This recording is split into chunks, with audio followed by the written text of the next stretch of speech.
Good morning, তোমরা সবাই কেমন আছো? আশা করি সবাই ভালো আছো, সুস্থ আছো। আমরাও খুব ভালো আছি। তা গরমের মধ্যে আর কি বলবো, এত চ্যাট করছে গা, কি বলবো। আর চলো তাহলে আস্তে আস্তে আমার কাজগুলো শুরু করি। দেরি হয়ে গেল ব্লগটা শুরু করতে। এবার রান্নার দিকে যাব। চলো আস্তে আস্তে কাজ করি আর তোমাদের সাথে গল্প করি। এই দেখো, আর আমি কথা বলতে বলতে রান্নাঘরে চলেও এসেছি। আমি আলু ঠালুগুলো কেটে রেখেছিলাম, আলুগুলো। আর আমার এদিকে মুগ ডাল আর এদিকে ভাতটা আমি আগেই করে নিয়েছিলাম। আর কেন বলো তো, আজকে একটু শনিবার, তা নিরামিষ খেতে ইচ্ছা করলো। আমি শনিবার সব সময় খাই না, মাঝে মাঝে আবার খেতে ইচ্ছাও করে। আর আমার শ্বশুরবাড়িতে আবার কেউ নিরামিষ খায় না শনিবার শনিবার মঙ্গলবার, কেননা ওরা না রামকৃষ্ণ মিশনের দীক্ষিত। তাই সেজন্য ওরা বলে যে ঠাকুরের মায়ের কথা, মানে শ্রী শারদা দেবীর বইয়ে লেখা আছে যে আমার সন্তান মাছ খাবে, তাই ওরা মাছই খায় দেখি। আমার বাপের বাড়িতে আবার শনিবারটা একটু করে, তা মাঝে মাঝে আমি করি, আবার করি না, যেদিনকার নিরামিষ খেতে ইচ্ছা করে। তা আজকে একটু ভাবলো আলু পোস্ত করি, মুগ ডাল করেছি, আলু পোস্তটাও করে নিই। তা যাই হোক, তা আমরা না মানে হলুদ দিই না আলু পোস্তে। আমার মাও দেয় না, শাশুড়িও দেয় না, সাদা সাদাই দেখি রাখে। আমি একটু হলুদ দিয়ে রেখেছি, কেননা বলে অ্যান্টিসেপটিক, তাই।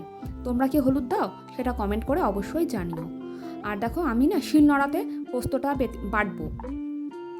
আর মানে মিক্সিতে বাটলে না দেখেছি পোস্তটা আমার কেমন ছ্যাঁকড়া ছ্যাঁকড়া হয়ে থাকে, খুব বাজে লাগে। সেজন্য আমি দেখি চেষ্টা করি সাধারণত ইয়েতেই করতে, কী বলে ওটা শিলনোড়াতেই বাটার চেষ্টা করি।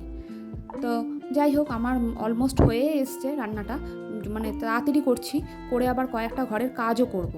তা তোমরা দেখতে পাচ্ছ আমার পোস্তটা কিন্তু হয়ে গেছে, আমি শেষ একদম হয়ে গেল। আর একটু না আমি চিনি দিই, মানে যখন নামাবো তখন একটুখানি চিনি দেবো। আর একটুখানি মানে শেষের দিকে একটুখানি সর্ষের তেলও দিয়ে নিই, ভালো লাগে। জানি না তোমরা কী করে করো। তা যাই হোক, তা আজকে একটু বেরোবো। মিঠির আজকে স্কুলের ড্রেসটা কিনতে যাব এই কারণেই, ওর ড্রেসটা ছোট হয়ে গেছে, একটু টাইট টাইট হচ্ছে, গরমের মধ্যে টাইট টাইট পরাটা ভালো লাগবে না। তাই ওকে একটা ভাবছি ড্রেস কিনে দিতে হবে, সেজন্য সন্ধ্যেবেলা আমি আর মিঠি যাব। তো যাই হোক, আমরা এখন বেরোচ্ছি। আর তোমাদের বলেছিলাম সকালবেলা মিঠির ড্রেসটা কিনতে যাব। আর আমাদের ঘরে একটা ইঁদুর কাণ্ড হলো। ইঁদুর তো না, সে ধেড়েই ছুঁচোগুলো যেগুলো ট্রেনে থাকে, দুটো ঘরে ঢুকেছে। একটা তো আমি চোখে দেখেছি, চারিদিকে ফুটোগুলো বন্ধ করলাম। আবার এখন আবার মিঠি দুটো দেখলো, সে মিঠি দেখেছে লাফালাফি করছে, সেই তো আমরা তো দুজনেই খাটে উঠে পড়েছি। এবার যে কী হবে ও দুটোকে নিয়ে আমরা বলতে পারছি না। মিঠি বল একটু কিছু। আমি বাথরুমে ঢুকছিলাম, বাথরুম ঢুকতে গিয়ে আমি রেখেছি পাটা ভালো করে, ঢুকেছি, দেখছে দুটো, একটা আমার কাছে আসছে আর একটা পালাচ্ছে আমাকে দেখে। আমি তো মা করে চিৎকার করতে করতে খাটে উঠে বসেছি। তাই যাই হোক, তা চলো আমরা তাহলে বেরোই, তারপর তোমাদেরকে ইঁদুরের গল্প পরে বলবো।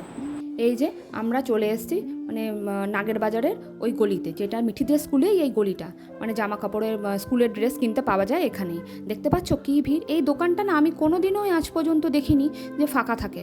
সকালে এলেও দেখেছি ভিড়, আর বিকেলে এলেও দেখেছি ভিড়। আবার যে স্কুল খুলছে তাই প্রতিটা স্কুলের বাচ্চারা চলে এসছে কিনতে। তা যাই হোক, আমরা এখন শেষের দিকে দাঁড়িয়ে আছি, আমাদের কেনা হয়ে গেছে, বেরিয়ে গেছি। তখন আর ভিডিওটা করতে পারিনি, একদম এত ভিড় ছিল। তাহলে চলো এবার আমরা একটুখানি ফুচকা খাবো, তোমাদের কাছে ফুচকার দোকানের সামনে নিয়ে যাই। মিঠির মুখটা দেখলে, মিঠির মুখটা কিন্তু একটু দুঃখ দুঃখ, রাগ রাগ, কেননা ওর রাগ হয়েছে ওই জামাটার জন্য। জামাটা একটু বড় হয়েছে, কি করব, জামাটা বড় নিয়েছি এই কারণেই, মানে একটু বড় না, খুব বড় না, মানে হাঁটুর থেকে একটু নিচে, ব্যাস ওর রাগ। হ্যাঁ, আমি এত বড় জামা পরে যাব না, কিন্তু ওদের তো স্কার্ট না, ওদের তো ফ্রক। আর না, ফ্রকটা একটুতেই টাইট হয়ে যায় দেখেছি, এত মোটা কাপড়, খুব কাপড়টা মানে বাজে, কি আর বলবো। আর এই যে আমরা চলে এসেছি ফুচকার দোকানে, এখানে আবার ভিড় দেখছি। দেখি এখানে, এই দেখো জামা কিনে ওর মনটা ওই নিয়ে কান্নাকাটি করছে, মা তুমি চলো চেঞ্জ করবে। তাই আমি বললাম না, তুই ঘরে গিয়ে ড্রেসটা পর, তারপরে তো বুঝবি ব্যাপারটা। না, সে আর কে কে কার কথা শোনে, নিয়ে কান্নাকাটি শুরু করেছে।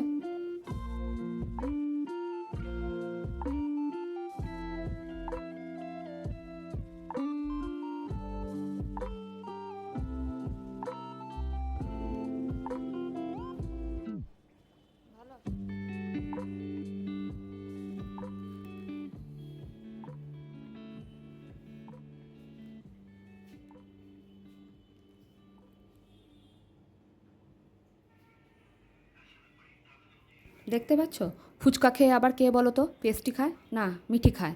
মিঠি আবার কিন্তু খেতে পারছে না, নিয়ে এখন সবে সবে শুরু তো, তাই এখন খুব খাচ্ছে।